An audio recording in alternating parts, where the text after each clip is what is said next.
Stepstone presenting RERA and DTCP approved on-road beach resort plots. Just 2 minutes drive from Kovalam. Premium beach resort plots 22 lakhs onwards. For free site visit call 8682089820. டிவிக்கே நான் இல்லை கேட்டுங்களா. ஒரு கருத்து வந்து மாணவ பிள்ளைகளை பற்றி தவறாக மிக மோசமான நிலையில் செய்திகள் வந்து பரப்பப்பட்ட நிலையில் அதை கண்டித்து பேசின எனக்கே விஜய் அவர்கள் தளபதி அவர்கள் இவ்வளோ பெரிய சப்போர்ட் கொடுத்துருக்காருனாக்கா டிவிக்கே தொண்டர்களுக்கு இது ஒரு மெசேஜ். உங்களுக்கு கட்சி மிகப்பெரிய பக்கபலமாக நிற்கும், அட்வொகேட் விங்கும் சரி கட்சியும் சரி முழு ஆதரவு உங்களுக்கு கொடுக்கணும் பொழுது இதற்கு நான் மிகப்பெரிய எக்ஸாம்பிள், உங்களுக்கு ஒரு பெரிய உதாரணம். வேல்முருகன் ரொம்ப யோக்கியம் போல் பேசிகிட்டு இருக்கார்ல, தவறான இடத்துல வேல்முருகன் கை வச்சிருக்கிறார். யார் மேலே? குழந்தைகள் மீதும் அந்த தாய்மார்கள் பெற்றோர்கள் மீதும் கை வச்சிருக்காரும் பொழுது இதற்கான விலையை அவர் நிச்சயம் கொடுத்து தீர வேண்டும். நீங்கள் வேல்முருகன் நினச்சிட்டு இருக்கிறப்போ ஒரு கேஸு போட்டால் நம்மளாம் ஓடி ஒழிஞ்சிடுவோன்ட்டு நான் முன்னாடியே சொன்னது. ஒப்பேன் தாத்தன் எல்லாத்தையும் பார்த்துட்டு தான் அரசியலுக்கு நாங்கள் இருக்கிறோம். வேலுன்னு கிடையாது, யாராக இருந்தாலும் சரி இது போன்ற விஷயங்கள் நீங்கள் செய்வதற்கு நாங்கள் வந்து அஞ்சு ஓடுவது சாத்தியமே கிடையாது. அவர் மீது என்னென்ன வழக்குகள்லாம் இருக்குன்றத இப்போ எடுத்துக்கிட்டு இருக்கிறோம். அவர் மீது இது வரைக்கும் பதியப்பட்ட வழக்குகள் என்னென்ன, எந்தெந்த வழக்கெல்லாம் அவர் மீது நிலுவையில் உள்ளது, எந்தெந்த வழக்குகள் வந்து அவர் மீது வந்து அடிதடி வழக்கு, எந்தெந்த இதில் வந்து ஆட்கடத்தல் வழக்கு இருக்கா, கொலை முயற்சி வழக்கு இருக்கா, அல்லது வந்து என்ன மாதிரியான வழக்குகள்லாம் அவர் மீது இருக்குது. இந்த டோலை அடித்து உடைச்சார் இல்லையா, அதுக்கெல்லாம் வந்து எந்த அளவுக்கான வழக்குகள் வந்து நிலுவையில் இருக்குது. கிட்டத்தட்ட அவர் வந்து சொத்து அபகரித்த வழக்கெல்லாம் அவர் மீது இருக்கான்னு சொல்லி பல வழக்குகள் வந்து தொடர்ச்சியாக அவர் மீது இருக்கக்கூடியதெல்லாம் இப்போ விசாரிக்க சொல்லியிருக்கோம். ஸோ நீங்கள் ஒரு பக்கம் உங்கள் வேலை செய்யும் போது நாங்கள் எங்கள் பக்கம் எங்களுடைய வேலை தொடர்ச்சியாக செய்வோம் பொழுது மதுரையில் காலையில் பார்த்தீங்கன்னாக்கா மிக பிரம்மாண்டமாக என்ன சொல்கிறது, நல்லா கோயில் மணி அடித்து கிட்டத்தட்ட பார்த்திங்கன்னா கோயில் மணி அடித்து பந்தங்கள் நட்டாங்க மந்திரங்கள் போத. நல்லவனுக்கு எல்லாமே அது கோயில் மணியாக கேட்டுச்சு, கெட்டவன் எல்லாத்துக்கும் சாவு மணியாக கேட்டுச்சு அந்த மணி. ஸோ அன்றைக்கு விஜயகாந்த் அவருடைய பிறந்த நாளாகவும் இருக்கிறது, தளபதி விஜயோடைய திருமண நாளாகவும் இருக்கிறது. இந்த திருமண நாள் இவருடைய பிறந்த நாள் அன்று வந்து விஜய் அவர்கள் மதுரைக்குள்ளே வரும்பொழுது நிச்சயமாக வாராரு அழகர் வாராருன்ற மாதிரி கள்ளழகர் ஆற்றில் இறங்கும் பொழுது எவ்வளோ பெரிய கொண்டாட்டத்தை அந்த மதுரை மக்கள் அந்த மண் அந்த கொண்டாடுமோ அதை விட அதே போல் இந்த விஜய் அவர்கள் வந்து மதுரைக்குள்ளே கால் வைக்கும் பொழுது மதுரை மக்கள் உற்சாகமாக கொண்டாட்டத்தில் ஈடுபட்டு கிட்டத்தட்ட முதல் மாநாடை மிஞ்சிற அளவுக்கு பிரம்மாண்டமாக இருக்கும்.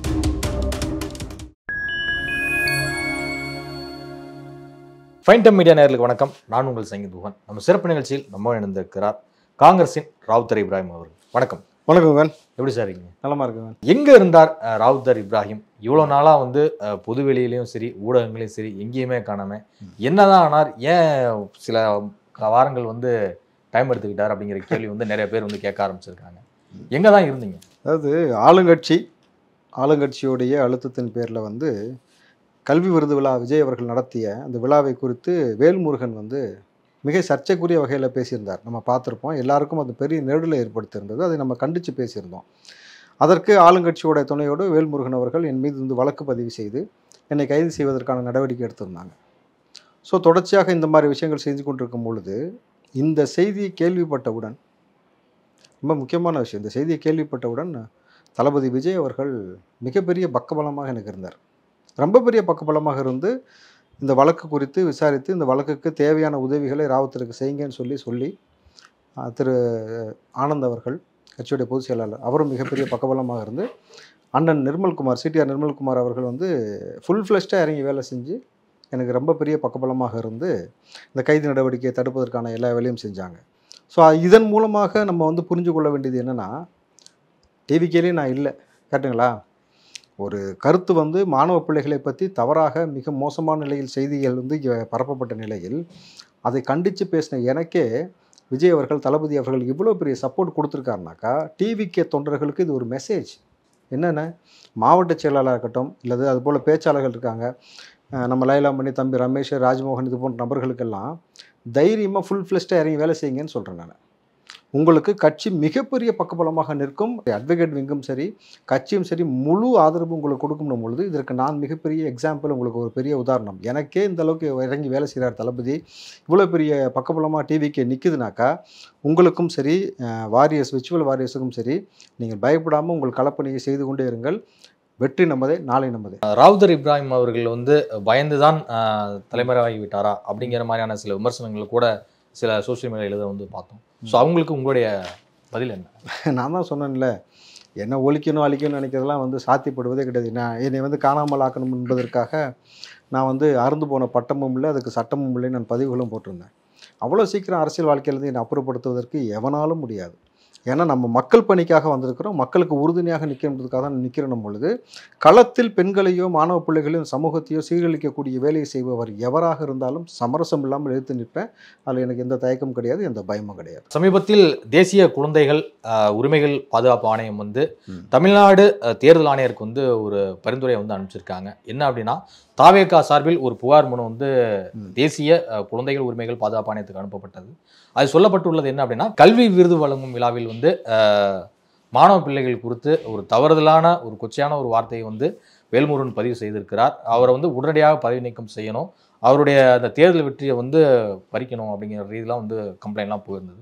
இது குறித்து இப்போ தேசிய குழந்தைகள் உரிமைகள் பாதுகாப்பு ஆணையமும் வந்து நடவடிக்கை எடுக்க பரிந்துரைத்து இருக்கிறது. இப்போ தமிழ்நாடு தேர்தல் ஆணையர் வந்து என்ன மாதிரியான முடிவு எடுப்பார், அவர் என்ன மாதிரியான விஷயத்தை வந்து சபாநாயகருக்கு நோட்டீஸ் அனுப்புவார்னு நினைக்கிறேன். இது எவ்வளோ மிக முக்கியமான ஒரு செய்தின்னு பாருங்கள்.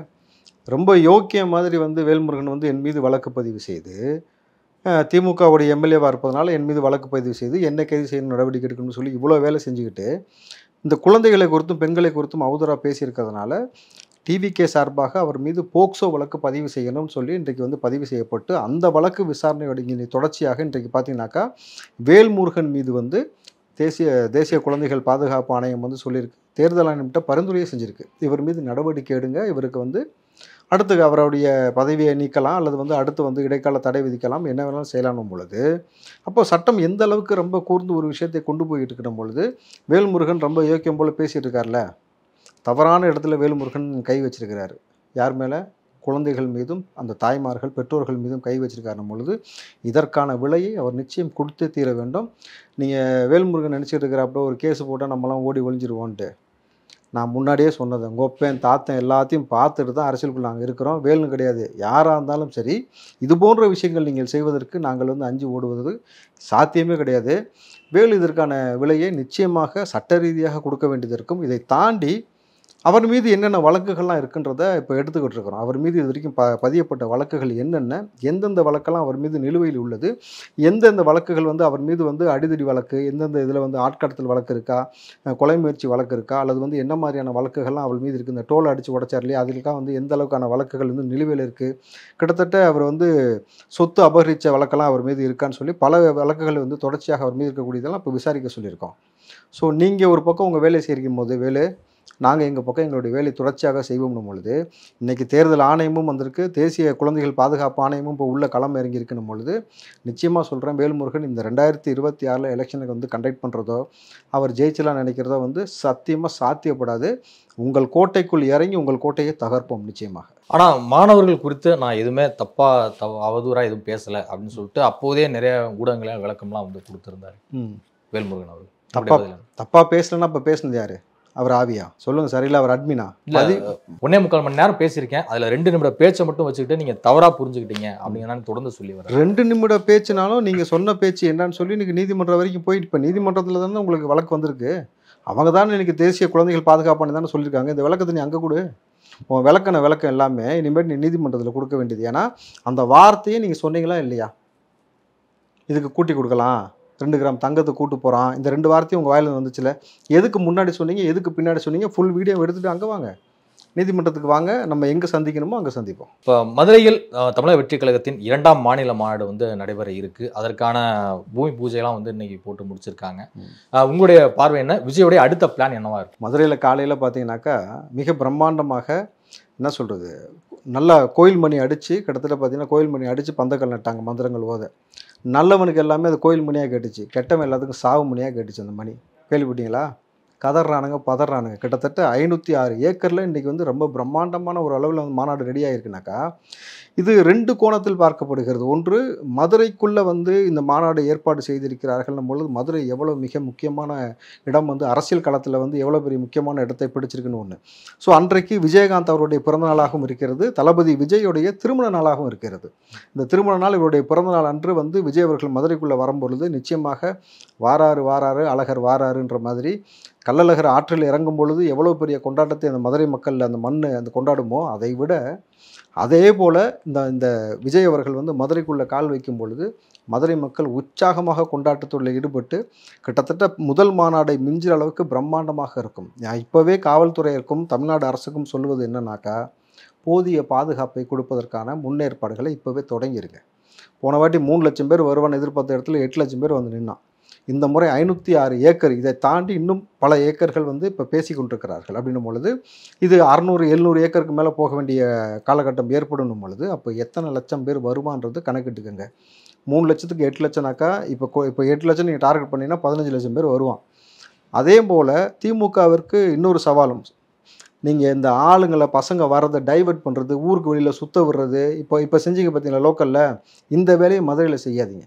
மதுரை உங்கள் கோட்டையாக இருக்கலாம், அங்கே வந்து நீங்கள் வந்து உங்கள் அண்ணன் இருக்கலாம், அழகிரி இருக்கலாம், அதுக்கப்புறம் நம்ம பிடிஆர், அவர் மதுரையில் பிடிஆரா அவர் இருக்கார். அப்போ இன்னொரு யார் சார், கல்யாண மண்டபத்தில் ரொம்ப கம்மியான இதில் கட்டினார், 400 கோடி செலவில் கல்யாண மண்டபம் கட்டினார்ல, மூர்த்தி இருக்கலாம், யார் வேணா இருக்கலாம் சார். மதுரை மண்ணுடைய களம் என்னன்னு எனக்கு தெரியும். மதுரை மண்ணுக்காரனுங்க எவ்வளோ பேர் அங்கே வந்து விஜய் ரசிகர்கள் இருக்கிறாங்க, எவ்வளோ பெரிய பிரம்மாண்டமான வரவேற்பு இருக்கும் அப்படின்றத நீங்கள் பார்த்தீங்கன்னா, அதான் சொன்னல, அழகர் ஆற்றில் இறங்குவது போல எப்படி மக்கள் கொண்டாடுகிறார்களோ அதே போல் பிரம்மாண்டமான கொண்டாட்டம் வந்து விஜய் அவர்கள் மதுரை மண்ணுக்குள் கால் வைக்கும் பொழுது இருக்கும் பொழுது உங்கள் கோட்டை அங்கே தகர்க்கப்படும். இதற்கு மேலே வந்து நீ களத்துக்கு வரலன்னு சொன்னீங்களே, நான் முன்பே சொன்னேன் அவர் வருவார், வரும்போது உங்கள் டவுசர்லாம் கிளியும், அதெல்லாம் நீங்கள் தாங்க மாட்டீங்கன்னு பலமுறை எச்சரித்தோம். நீங்கள் ரொம்ப மிதப்பாக இருந்துக்கிட்டு ஒரு இடத்துக்கு வந்தார்னாக்கா இது நொட்டை அது நொட்டை, ஊருக்குள்ளே சுற்றி போ, டைவெர்ட் பண்ணிப்போ, விவசாயிகளை சந்திக்கக்கூடாது, பரந்தூருக்குள்ளே போகக்கூடாது, இனி இந்த சீனே கிடையாது. தெளிவாக தளபதி சொல்லிட்டாரு, நான் வருவேன், நான் எதாக இருந்தாலும் சந்திக்க தயார்னு சொல்லிட்டாரு. பட்டுங்களா? அப்போ இதற்கு மேலே அவரை தொடுவது நோன்றதுன்னு நீங்கள் செஞ்சீங்கன்னாக்கா, திரும்பவும் இந்த வார்த்தையை நான் பதிவு பண்ணுறேன், விஜய் நினச்சா 3 நாள் அந்த ஆட்சி முச்சந்தி கொண்டு வந்துட முடியும். ஒரு இடத்துல வந்து உட்காந்துட்டாருன்னு வச்சுங்க, சம்பிச்சு போயிடும். ஸோ நீங்கள் விஜயை தொடுவதை விட்டு போதிய பாதுகாப்பை கொடுக்க வேண்டியதான் தமிழ்நாடு அரசு, திமுக அரசுக்கு சரியான வழியாக இருக்கும். வாங்க தேர்தல் களம் பண்ணிட்டா யார் வேணால் போட்டியிடும் பொழுது களத்தில் தர்க்க ரீதியாக மோதுவதற்கு தயாராகணுமே தவிர அப்படி தற்கொலை போல சில வேலைகளை செய்வதை தவிர்த்து கொள்வது ரொம்ப ரொம்ப நல்லது. மதுரை கள்ளழகர் திருவிழாவை பொறுத்த வரைக்கும் வந்து பார்த்தீங்கன்னா, அது சாதி மதம் இது எல்லாத்துக்குமே அப்பாற்பட்டு, கட்சிகளுக்கு அப்பாற்பட்டு எப்போவுமே நடக்கக்கூடிய ஒரு திருவிழா. அந்த திருவிழாவோட எப்படி நீங்கள் டிவிக்கு மாடை கம்பேர் பண்ணுறீங்க சார்? அதை எப்படி சாதி மத பேதமின்றி எல்லாரும் கொண்டாடுகிறார்களோ அதே போல் சாதி மத பேதமின்றி தளபதி விஜயை கொண்டாடுவாங்க. அதனால தான் நம்ம மதுரையில் அழகர் வந்து உள்ளே இறங்கும் பொழுது எப்படி கொட்டடிச்சு குலவை போட்டு ஆரம்பிக்கிறாங்களோ அதே போல் விஜய் அவர்கள் வரும்பொழுது கொட்டடிச்சு குலவை போட்டு மதுரை மண்ணில் பாருங்கள், அவர் உள்ளே வைக்கும்போது அந்த கூஸ் மூமெண்ட் இருக்குன்னு சொல்லுவாங்கள்ல, எல்லாராலும் உணரப்படும் அது. அதனால தான் திரும்பவும் சொல்கிறேன், விஜய் அவர்கள் உள்ளே வர்றதும் சரி, அழகர் ஆற்றில் இறங்கக்கூடிய நிகழ்வும் சரி, எப்படி கொண்டாடப்படுமோ அதுபோல் பிரம்மாண்டமாக கொண்டாடப்பட்டு திமுக திரும்பவும் சொல்கிறேன், திரும்ப சொல்கிறேன், நீங்கள் அவரை நோன்றது நிப்பாட்டிக்கங்க.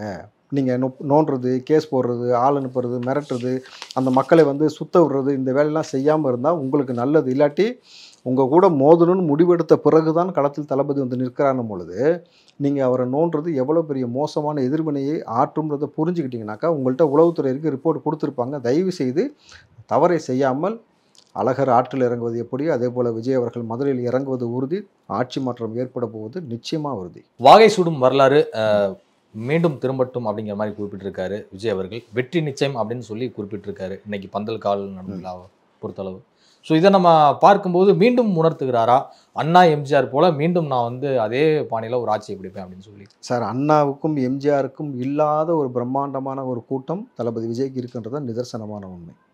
குறிப்பாக பெண்கள் விஷயத்தில் சொல்கிறேன். அன்றைய காலகட்டத்தில் அரசியலில் பெண்கள் வந்து ஈடுபட்டதாக நீங்கள் வந்து கேள்விப்படுவது ரொம்ப ரொம்ப கம்மி. புரியுதுங்களா? ஒரு சில குறிப்பிட்ட தலைவர்கள் ஈடுபடுவார்கள் தவிர தொடர்ச்சியாக அதிகமான பெண்கள்லாம் உள்ளே வருவதே கிடையாது. இன்றைக்கு களம் தலைகீழாக மாறி இருக்கிறது. இளைஞர்கள் அன்றைக்கு அரசியலை குறித்து பேசுறதெல்லாம் கிடையாது. இளைஞர்கள் கடந்து போயிடுவாங்க. புரியுதுங்களா? குடும்பமாக வந்து சின்னத்தை பாட்டு ஓட்டு போட்ட அந்த சிம்பிள் தான் இருந்துச்சு தவிர அது எதுவுமே கிடையாது. ஆனால் விஜய் அவர்கள் அதிமுகவில் அப்போதே அன்றைய காலகட்டத்திலே பெண்களுக்கெல்லாம் முக்கியத்துவம் அளிக்கப்பட்டிருக்கு. என்ன கொடுத்தாங்க? சத்தியவாணி முத்து முக்கிய பொறுப்பில் வந்து இருந்தாங்க. அதிமுகவில் வந்து பார்த்தீங்கன்னா ஜெயலலிதா மேயர் இருந்தாங்க. அதன் பிறகு வந்து சிப்புலட்சுமி ஜெகதீசன், இன்னும் பலர் வந்து குறிப்பிட்டு சொல்லலாம். அந்த குறிப்பிட்ட 2-3 பேர் தான் சொல்ல முடியும். ஆனால் இன்றைக்கி டிவிக்கில் கோடி பெண்கள், கோடி இளைஞர்கள் நிற்கிறாங்க. சார், நீங்கள் யோசிச்சு பாருங்களேன், 70 ஆண்டு 60 ஆண்டு கட்சிகள் 1.5 கோடி தொண்டர்கள் வச்சுருக்காங்களா? 2 வருஷம் 1.5 கோடி தொண்டர்கள். எப்படி எவ்வளோ பெரிய ட்ரமாட்டிக் சேஞ்ச் உங்களுக்கு இருக்குன்னு தெரியுதா? கண்ணுக்கு முன்னாடி பார்க்கணும்ல.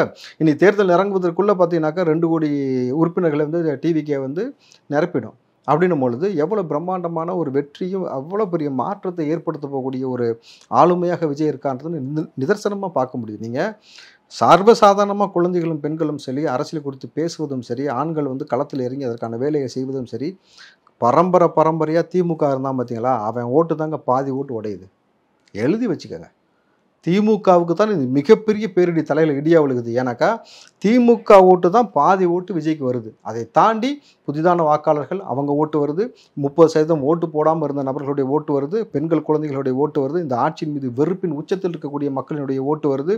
பிஜேபி வந்து அதிமுக கூட போய் சேர்ந்துருச்சுனால அதிமுகவுடைய அந்த பிஜேபியோட இணைவு பிடிக்காத ஓட்டு எல்லாமே விஜய்க்கு வருதுன்னு பொழுது பெரிய ஒரு மாற்றத்தை ஏற்படுத்தும். நிச்சயமாக களம் மாறும்.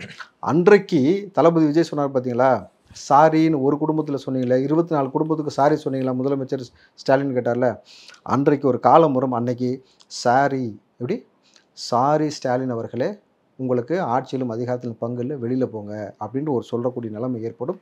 அன்றைக்கு தளபதி வந்து அந்த கோட்டையில் உட்காரக்கூடிய நிலைமை நிச்சயமாக ஏற்படும். இப்போ ஒவ்வொரு கட்சிகளுமே தங்களுக்கு வந்து 1.5 கோடி தொண்டர்கள் இருக்காங்க, 1.4 கோடி இருக்காங்க அப்படிங்கிற மாதிரி சொல்லிட்டு வராங்க. நீங்கள் 2 கோடி உறுப்பினர்கள்லாம் இப்போ ஓட்டு போடுறவனே கிட்டத்தட்ட ஒரு 70% தான் வந்து போட்டுட்ருக்கான் தமிழ்நாட்டில் பொறுத்த வரைக்கும், அதாவது அசம்பிளி எலெக்ஷனை பொறுத்த வரைக்கும்.